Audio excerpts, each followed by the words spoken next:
বিধানসভাৰ এটা বক্তব্য আৰু তাৰ পৰা ৩০টা জাতীয় জনগোষ্ঠীয় সংগঠনৰ ক্ষোভ সেই ক্ষোভৰ ওপৰত দাবী উত্থাপন হৈছিল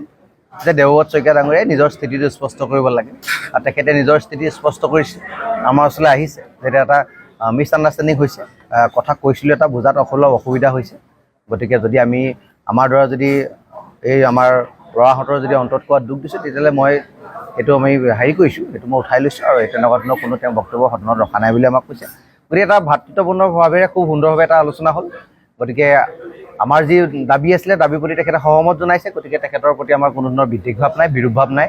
আৰু দ্বিতীয় কথা গৌৰৱ গগৈৰ লগত আমাৰ কোনো কথা নাছিলে খালি আমাৰ ক্ষোভ আছিলে আক্ষেপ আছিলে সেইকাৰণে কৈছিলোঁ যদি কংগ্ৰেছ দলে খিলঞ্জীয়াৰ পক্ষত নাই তেতিয়াহ'লে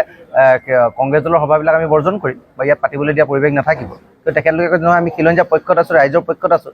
গতিকে সভা পতাৰ আমাৰ কোনো কৰিবলগীয়া নাই ক'বলগীয়াও নাই গতিকে এটা সুন্দৰ আলোচনা হ'ল আৰু আজিৰ পৰা এই ধৰণৰ কথা বতৰা আমি আগ নবঢ়াওঁ বুলি ভাবিছোঁ 30 অক্টোবৰৰ যিটো গণসভা আমি তাৰ কাৰণে আমি সকলোৱে লগ লাগি আমি মনোনিৱেশ কৰিম আৰু তেখেতলোকক আমি কৈছোঁ যে আপোনালোক যদি প্ৰকৃতপক্ষে খিলঞ্জীয়া পক্ষত আছে তেতিয়াহ'লে 30 অক্টোবৰ যিখন গণসভা আপোনালোকৰ আদৰ্শত বিশ্বাসী মানুহবিলাককো সেই অৱক্ষণলৈ পঠাব। আৰু তেওঁ কৈছে এই সন্দৰ্ভত কি ক'ব? 30টা সংগঠন নাই বুলি কোনে ক'লে? বিভিন্ন অভিযোগ উঠিছে আৰু ছ'চিয়েল মিডিয়াত বিভিন্নজনে আপলোড কৰিছে। নাই ছ'চিয়েল মিডিয়াত পংকজ দৰা বুলি গুৱাহাটীৰ এজন মানুহে যিটো কথা লিখে তেওঁ নগৈ গাঁৱৰ বাতৰি দিছে তেওঁ সংগ্ৰামখনৰ গতিধাৰা নাজানে মানুহ কোন নাজানে সংগঠনৰ নাম নাজানে সিদিনা আমি প্ৰেছ মিটটো দিছিলোঁ 30টা জাতীয় জনগোষ্ঠীয় সংগঠনৰ হৈ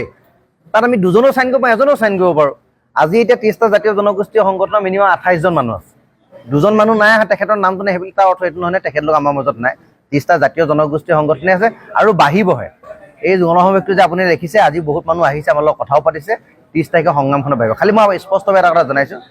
আমি কোনো ৰাজনৈতিক দলৰ হৈ কাম কৰা নাই না বিজেপি নাই এজিপি না চিপিআই না কংগ্ৰেছ আমি কাৰো দলৰ কাম কৰা নাই আমি ৰাইজৰ হৈ কাম কৰিছোঁ খিলঞ্জীয়া পক্ষতেই কাম